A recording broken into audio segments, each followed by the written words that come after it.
Thiruvananthapuram Vattiyoorkavu കുന്നംപാറ SC/ST വനിതാ book binding സെന്ററിൽ അന്യായ സ്ഥലം മാറ്റവും മാനസിക പീഡനവുമെന്ന പരാതി. CPM നോമിനിയായ സൂപ്പർവൈസറിൽ നിന്ന് നിരന്തര ഭീഷണിയും അസഭ്യവർഷവും ഉണ്ടാകുന്നുവെന്നാണ് പരാതി. വനിതാ ജീവനക്കാർ സംയുക്തമായി SC/ST കമ്മീഷനും മനുഷ്യാവകാശ കമ്മീഷനും പരാതി നൽകി.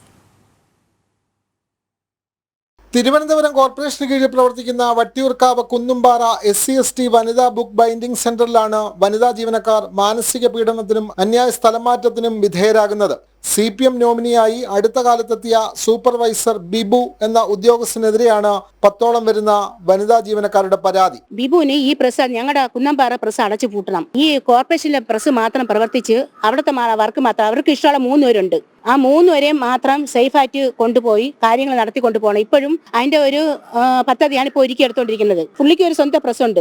എല്ലാ ദിവസവും വഴക്കാണ് അവിടെ, വഴക്കും കരച്ചിലാണ്. അപ്പൊ ഞങ്ങൾ ഡയറക്ടർ ശരിക്കും ഇടപെടില്ല, ബിബുവിന്റെ കാര്യം മാത്രമേ നോക്കുള്ളൂ. പിന്നെ അത് കഴിഞ്ഞിട്ട് അവിടെ ഡയറി വർക്കുകളും അങ്ങനെയൊക്കെ വരുന്ന സമയത്തിന് ഇവന്റെ അക്കൗണ്ടിലോട്ട് പേഴ്സണലായിട്ട് 50,000 രൂപ ഫസ്റ്റ് വന്നു. അപ്പൊ സാർ അത് കണ്ടുപിടിച്ചിട്ട് അത് ചോദിച്ചപ്പോഴും സാർ എന്തൊക്കെ കാരണങ്ങൾ പറഞ്ഞിങ്ങനെ. പിന്നെ അതിനുശേഷം ഇവൻ പല വർക്കുകളും എടുത്ത് സ്വന്തം പേഴ്സണലായിട്ട് വർക്കുകൾ എടുത്ത് ഇവന്റെ അക്കൗണ്ടിലോട്ട് തന്നെ പൈസകൾ പോണ രീതിയിലാണ്. വനിതാ ജീവനക്കാരുടെ ഔദ്യോഗിക പരാതി ലഭിച്ചതായും തുടർ നടപടിക്ക് കോർപ്പറേഷൻ സെക്രട്ടറിക്ക് കൈമാറിയെന്നും ബൈൻഡിംഗ് സെന്റർ ഡയറക്ടർ രവീന്ദ്രൻ നായരും പറഞ്ഞു. എന്നാൽ CPM നോമിനിയെ സഹായിക്കുന്ന നിലപാടാണ് കോർപ്പറേഷൻ സ്വീകരിക്കുന്നതെന്ന് ഇന്ത്യൻ ജസ്റ്റിസ് ഡെമോക്രാറ്റിക് പാർട്ടി ദേശീയ പ്രസിഡന്റ് റവറന്റ് RS രാജ്മാത്യു ആരോപിച്ചു. കേരള സ്റ്റേറ്റിനകത്ത് നിരന്തരമായിട്ട് LDFിൻ്റെതാകുന്ന ഒരു വലിയ തിരിമറി, SC/ST ഫണ്ടിന്റെ തിരിമറി വ്യക്തമായി നടക്കുന്നുണ്ട്. ഈ ഒരു തിരിമറിക്ക് വ്യക്തമായ നടപടി ഉണ്ടാകുകയും ചെയ്യണം. മുഖ്യമന്ത്രി, SC/ST കമ്മീഷൻ, മനുഷ്യാവകാശ കമ്മീഷൻ, ലോകായുക്ത തുടങ്ങിയ അന്വേഷണ ഏജൻസികൾക്കാണ് 13 വനിതാ ജീവനക്കാർ സംയുക്ത പരാതി നൽകിയിട്ടുള്ളത്.